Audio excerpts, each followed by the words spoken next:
first routes through the isthmus were created by Native Americans, and they were land routes. In 1501, during the expedition of the notary of Triana, Rodrigo de Bastidas, the Spanish conquerors arrived in Panama for the first time. In 1513, natives guided Vasco Núñez de Balboa to the South Sea, and the small bridge between North and South America quickly became a strategic axis for international trade.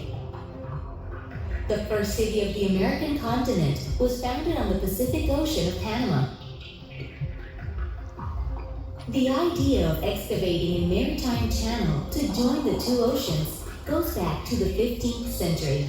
Kings and sailors of Spain, Portugal, Scotland, and England once thought about it. By a decree issued in 1534, Emperor Charles V ordered to survey a route to the Pacific following the Chagres River. This was the first survey carried out for the construction of a canal through Panama.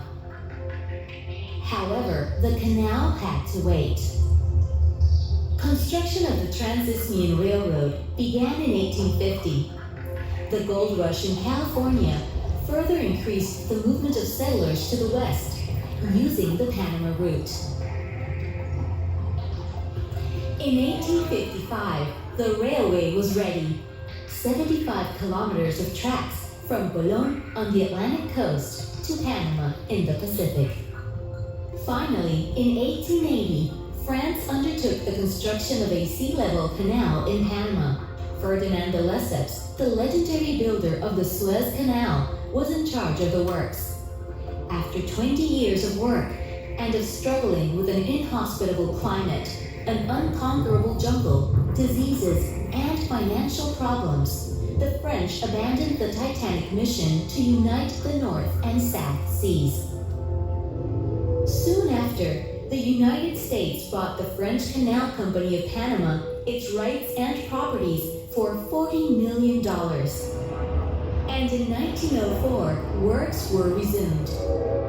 Nearly 184 million cubic meters of material were excavated. More than 3.4 million cubic meters of concrete were poured, and 3 sets of locks were built. The waters of the Chagres River were dammed to create Gatun Lake, which at the time was the largest artificial lake in the world.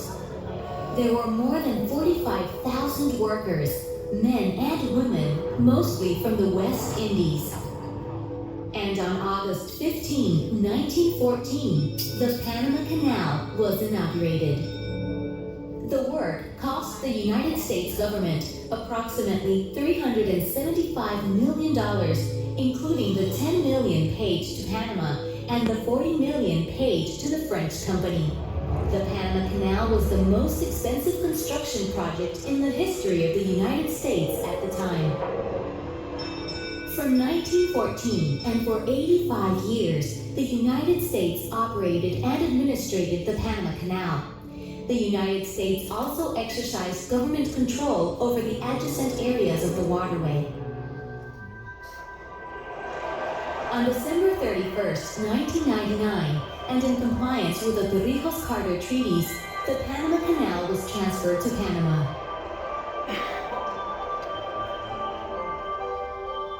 Since then, Panama has been managing and operating the interoceanic route. The proposal to expand the canal's operational infrastructure was approved in a national referendum. The expansion project proposal presented to the country entailed the building of 2 new sets of locks, one on the Pacific and the other on the Atlantic, capable of accommodating more and bigger ships. And again, it was necessary to dig, deepen, and design locks.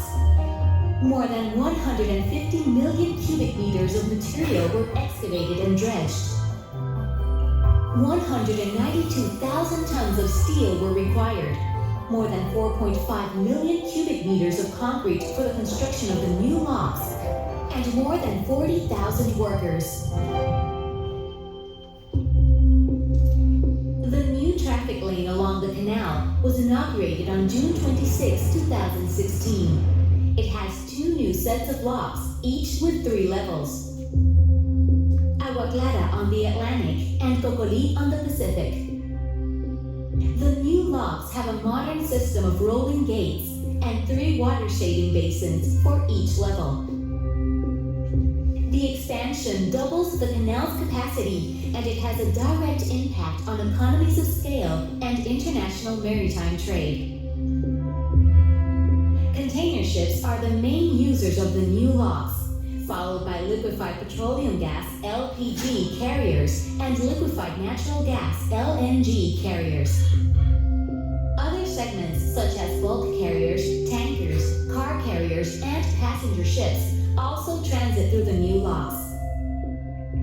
The new locks can accommodate Neo-Panamax vessels with a maximum capacity of 13,000 to 14,000 TEUs.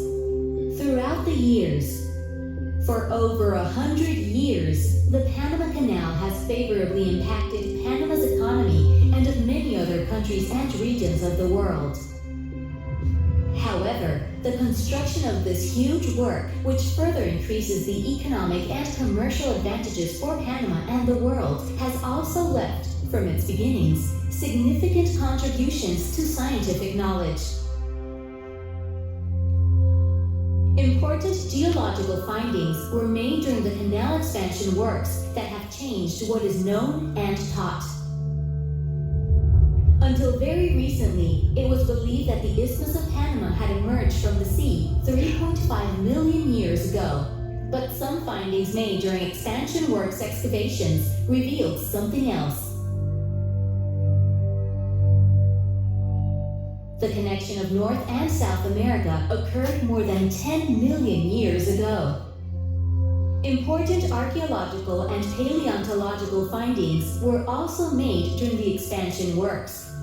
Among these findings are the huge chimney of a centennial incinerator discovered in the vicinity of Gatun Lake,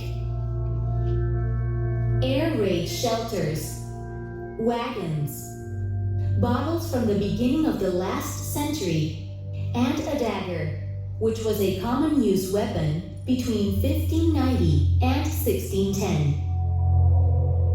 These findings provide a basis for countless important research. Thanks to its geographical position, Panama is one of the most important logistic centers in the region. There are 80 kilometers and hundreds of routes crossing it.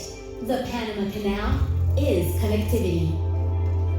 And the expanded canal is driving the growth of the service sector, creating new business opportunities to further increase the competitive advantages of our country and the benefits for all Panamanians and the world.